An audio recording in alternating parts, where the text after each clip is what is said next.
Civil rights. And Civil and Human Rights. Oh, okay. Say that again? The Leadership Conference on Civil and Human Rights. Sorry about that. All right, anyway. Talk about your participation in today's hearing and the major point that you're putting forward today. Well, George, thank you. It's always great to be on the drum. Today I testified at an immigration subcommittee hearing of the House Judiciary Committee to talk about the impact of undocumented immigration on African Americans, and particularly low-skilled African Americans. Obviously, this is an issue of great concern in the black community. However, I pointed out today that the real solution to the problem of some displacement that may occur in some communities is to enact comprehensive reform, immigration reform, that puts African American workers, Latino workers, and in fact all workers on an even keel, so that employers can't exploit the undocumented in favor of challenging some in the African American community, and to improve the conditions of all. But more importantly, I talked about the real challenge of equal opportunity in the 21st century America.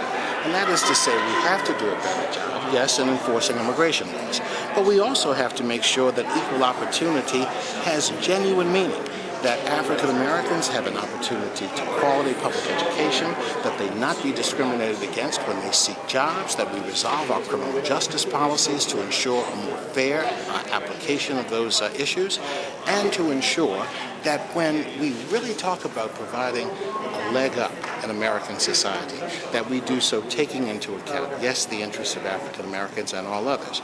I also talked today about the importance of targeted programs that really address the systemic problem of high unemployment in the black community. For the last 50 years, African Americans have experienced unemployment almost twice as high as white Americans, long before the increase in immigration came to the United States. That's an issue that requires a systemic solution, and it can't happen unless we are prepared to devote time and attention to the needs of the African American community. And then lastly, I noted for the record that there has been much talk about the inability of our country to provide the kind of assistance of the social safety net and education programs that we need. And yet the Leadership Conference on Civil and Human Rights itself has done a chart which shows that, in effect, the cuts that have been adopted by virtue of House leadership to provide tax breaks to the wealthy were done at the direct expense of programs like the Pell Grants, like academic programs and safety net programs for the poor.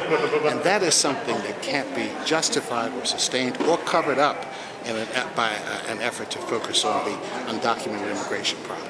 That won't wash. We need to do much more to focus on really what's going on, and that is to say, policies that undermine the stability of the black community. And that's what we talked about today. Terrific.